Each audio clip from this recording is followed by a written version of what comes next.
Ooh, it's definitely green. lit up. It's green. Oh, it's flashing. Yeah, it's just I think it's how you're getting. Yeah.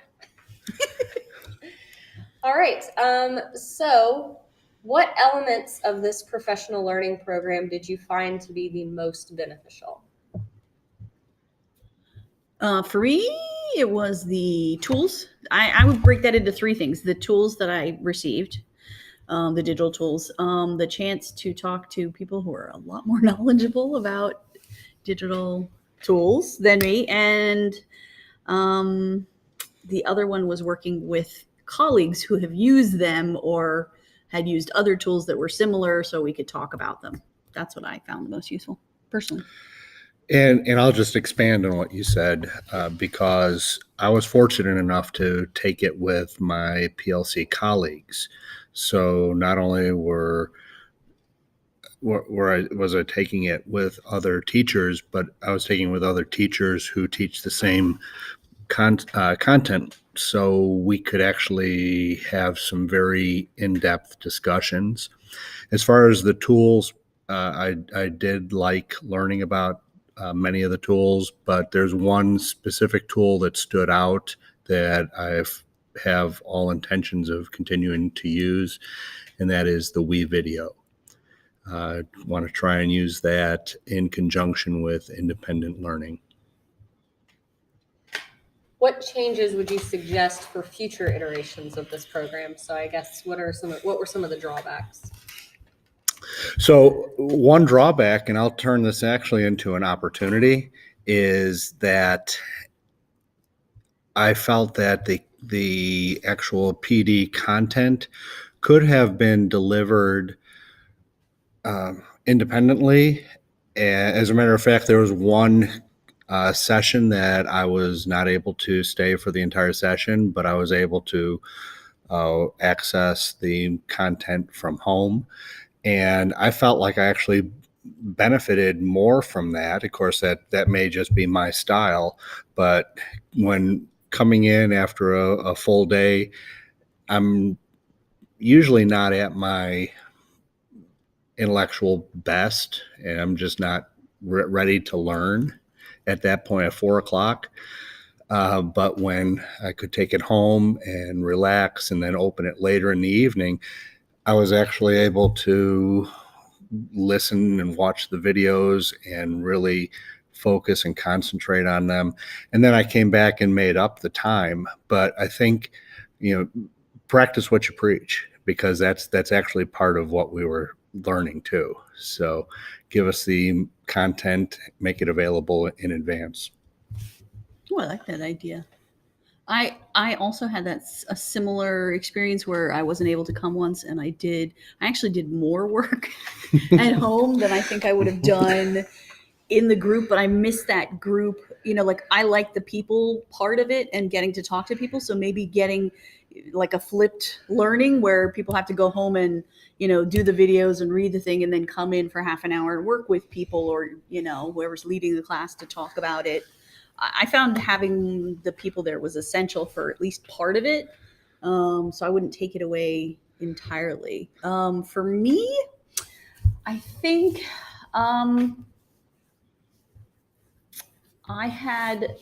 I didn't do my website. I still want to do my website.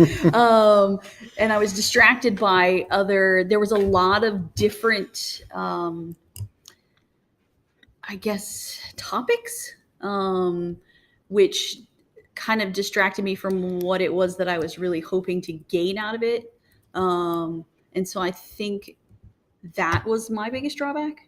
I was kind of going in 10 different directions. Like, ooh, I like this digital tool. When am I going to use this? Ooh, wait, what about this one? And so I wasn't more focused, I think, on one thing and really perfecting that one thing. So I think that would be my greatest drawback. Are there any other experiences from this program that you'd like to share specifically for the framework as a whole? For me, I think the most important piece was thinking about what was, everybody tries to use technology just to use technology. And for me, I had to keep reminding myself, was it appropriate and was it actually doing what I wanted it to be doing and getting the outcomes that I'd hoped for. And so I think that for me was really important and really useful information, because that was something that was reiterated throughout, subtly and overtly. So I found that to really help me like guide my unfocused. But it did. It helped me guide. Go, well, is this really a tool that's going to be useful, or am I just trying to use something technology related? So, and sometimes I did use things that I just was kind of throwing it to the wall and seeing if it stick, to see if it was working, because I was doing all these different things. But yeah, that for me, I think, is what I would add. Can you repeat the question?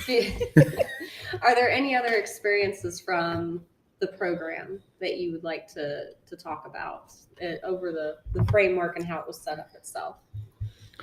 Well, I don't know if this necessarily applies, but the presentation, the initial presentation, and you know, I'm going to confess that I took this for multiple reasons, not the least of which was to satisfy my license renewal requirements and also earn badges.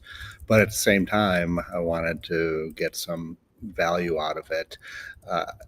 My PLC and I looked at the offering. You know, there were several different offerings within the umbrella of the DLC 101. Is it appropriate to call it DLC 101? Yeah. Okay. Yeah.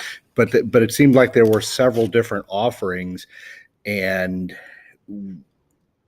I don't know if I think we made the right decision, but it was kind of a guess. So if there would be a way to maybe give a little more description, and maybe you did, and we just missed it possibly too.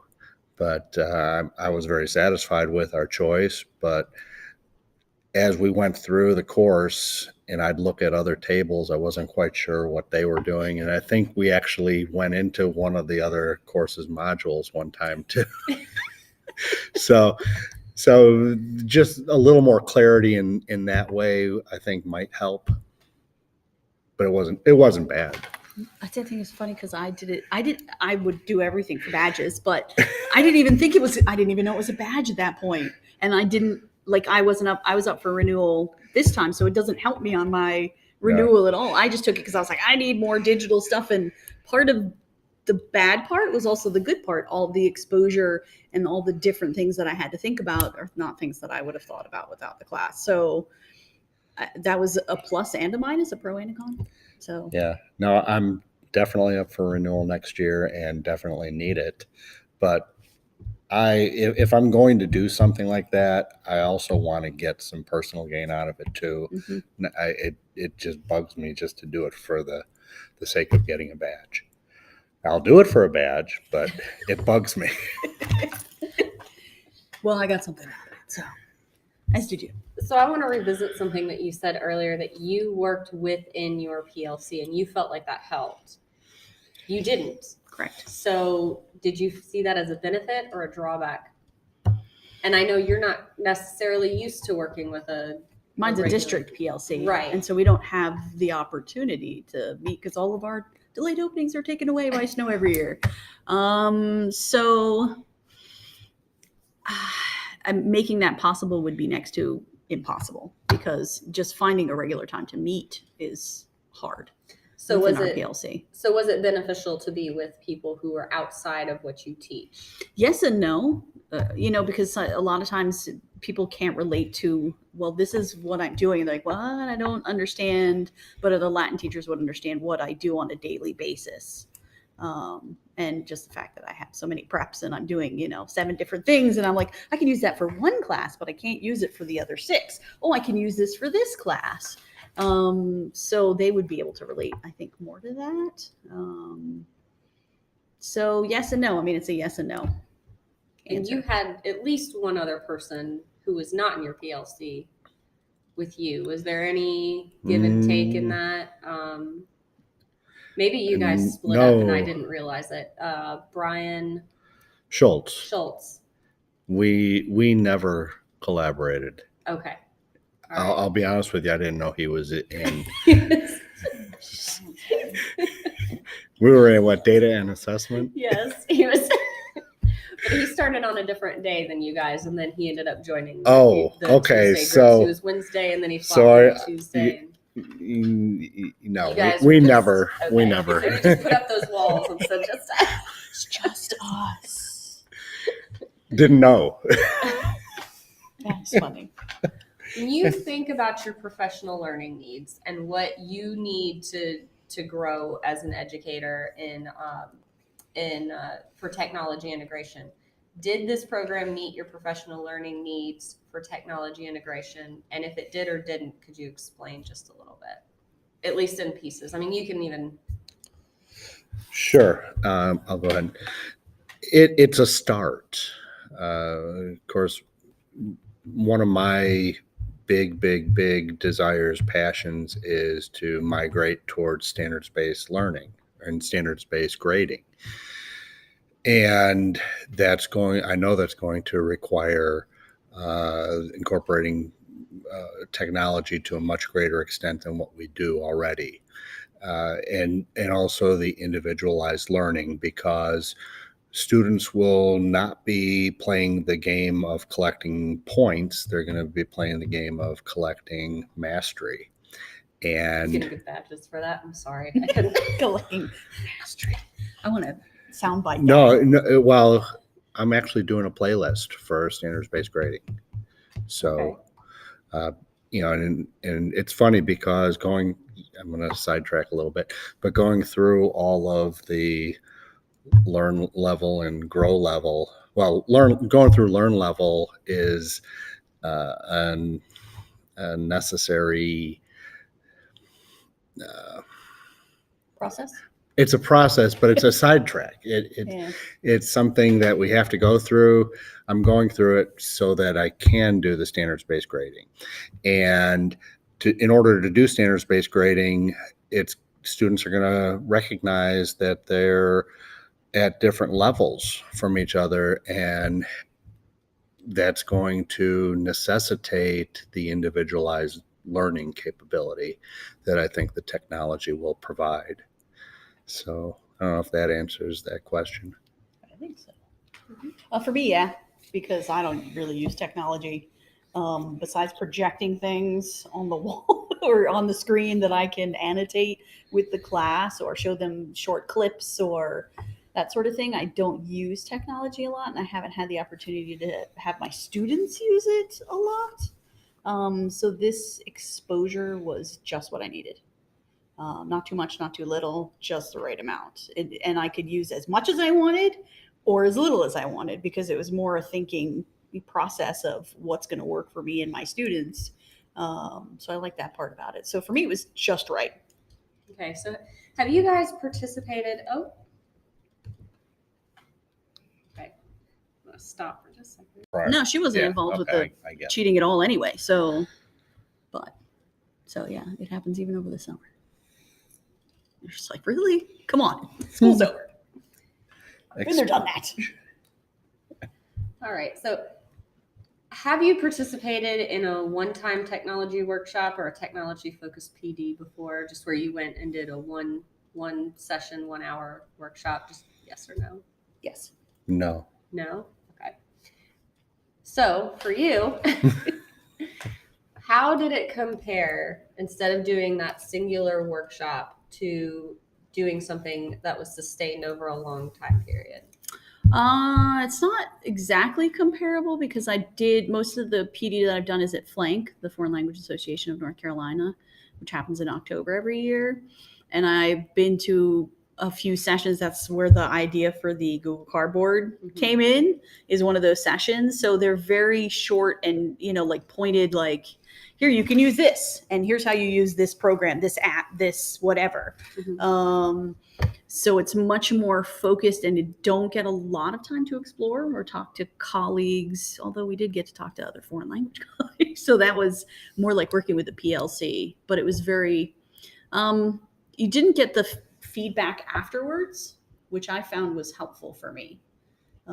Getting to talk to a specialist or somebody who actually knew what I was talking about when I talked about the digital stuff. So the follow-up wasn't there. So it's just different a little bit. And then it was much shorter and more focused. How would you describe your thoughts on technology use now? What do you think has changed?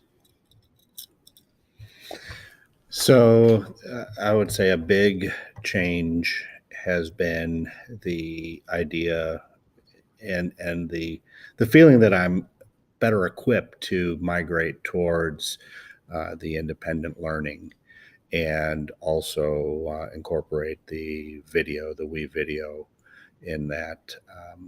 I knew I wanted to do that. I just didn't quite know how I was going to do that. And while I still think there's a lot of work ahead, I have a much better idea on how to get to where I want to be than before I took the training. Ditto. Basically, I mean, that's basically what I was going to say, is that I feel more comfortable with the technology that I want to use, and that I'm excited about using technology in my classroom and about all the possibilities rather than scared and unhappy. So I think it helped me move towards that direction of going, okay, now I have some tools and I feel more comfortable using this. I'm going to use it more, and I'm going to come up with ways that it's better and more useful for my students.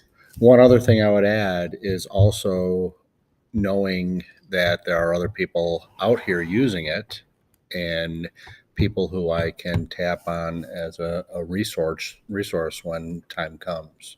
Absolutely. What changes, if any, have you made to your teaching practice because of your participation in this program? Well, I will say that the incorporation of the video is going to be a big change. It hasn't happened full scale yet, though. That's something that I'm looking at incorporating much more in the coming year. And what would that look like once it's incorporated? So any of the in-class demonstrations that I would have typically done in the past will now be, my intention is to record them.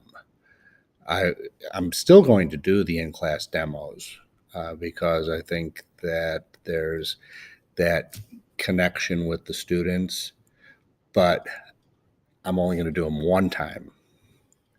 And then when the student needs to refer back to it, they have a video to refer back to, that they don't have to rely on their memory, or I won't have to re-demo it again. So it's going to be a big time saver.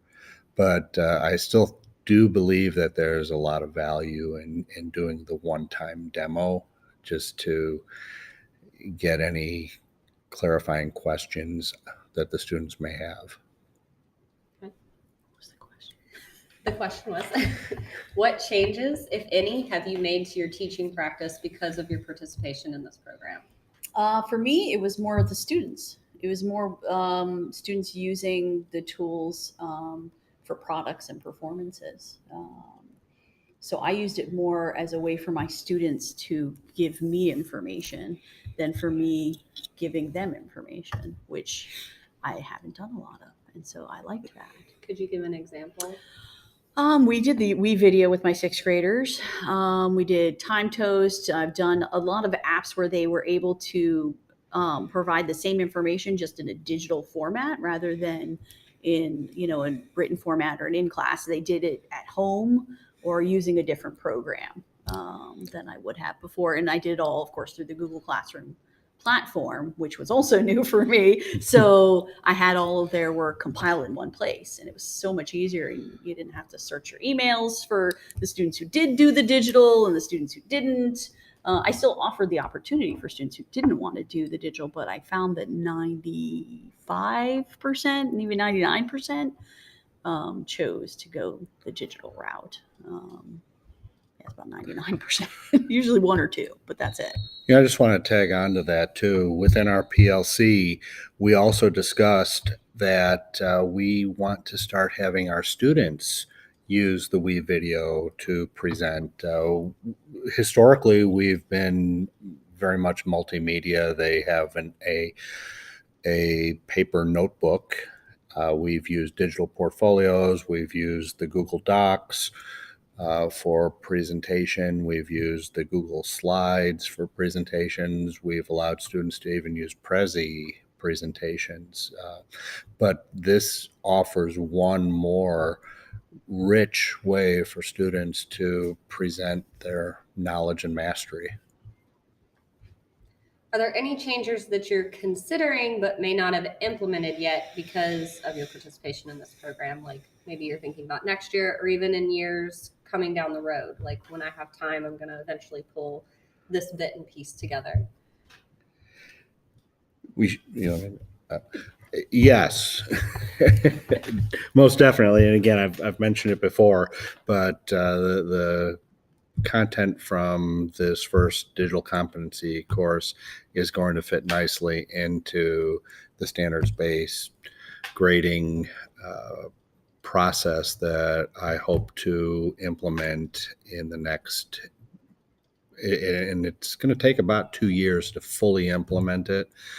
But this is going to be an integral part of it, as will be, I believe, Canvas is going to be the LMS that we're going to settle on. Canvas. So Not looking back. So I'm excited about that. But they're all pieces to the overall collage that is going to be the standards-based grading process. So most definitely. Yep. Yeah, I plan on just using the tools that I have, and then it's made me more comfortable to explore other tools, to ask you guys, to bother you repeatedly about various programs that I'd like to use that I need help with.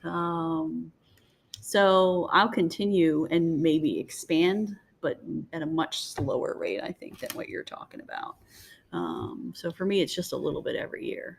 And I feel like I jumped in this year with the Google Classroom and doing all this stuff. But I think I'd like to use more with students. I really like to have them use the technologies because they are using them, and some of them weren't familiar with the We Video and some of these other programs, and once they got into them, they really liked them. So Well, and don't feel bad, because the ideas that I've had have been percolating for a couple of years now. So mine, they just take me a lot longer. I got to think it all through. All right. Process. Well, those are all my questions. Cool. Oh, that was painless. Use these tools. I mean, I would have done the Google Classroom and I would have stopped there, and I wouldn't have been expand. So it's good for me to get out of my comfort zone, and it's good for me, even if it's just to try one program a year. Or two things, and it was painless. So it wasn't, oh, this is so hard. It was painless because I was like, I'm trying this. If it doesn't work, it doesn't work. And that's the part that would really stuck with me, is like, that made me feel so comfortable. It's like, I can try this, and if it doesn't work, that's okay, because I can do something different next year, or I can, reevaluate whether a digital thing is appropriate for this learning. It made me feel a lot more comfortable with my use of technology, and being willing to try things, and to ask questions, and to say, hey, I really want to do this. Ashley, can you help me find something that will do X? And you're like, oh, think about this. And it gave me that opportunity to explore and play. So a question that just came to mind is, would there have been a difference had you not had a coach dedicated for you to ask questions and things like that? Or would the program have still just been what it needed to be? It would not have been the same for me. I need people to ask questions and to talk with. And so for me, doing an online course, for me, it's checking off usually. Even if I'm fully committed and I'm like, I'm going to learn something from this, it's not as deep and personal and meaningful for me if I don't have the feedback and then the interaction between me and someone else, especially someone who is a little bit more knowledgeable than I am. I agree with everything you just said. I'll add also the accountability. I think you add that accountability component, which is sometimes important. Yeah. Well, we want to be like I want to do work for you. Like there's other people I not so much, but you, I felt like yes, I felt bad when I didn't do something, and I was like, I really need to do this. Like I don't want to let Ashley down. So Exactly. So do you think it would have been different if it had been like a teacher mentor, like if it was a buddy system? So say that you had somebody come in once a month and do the program the same, with the exception of maybe somebody from one of the strands was your buddy for you to get questions answered and things like that.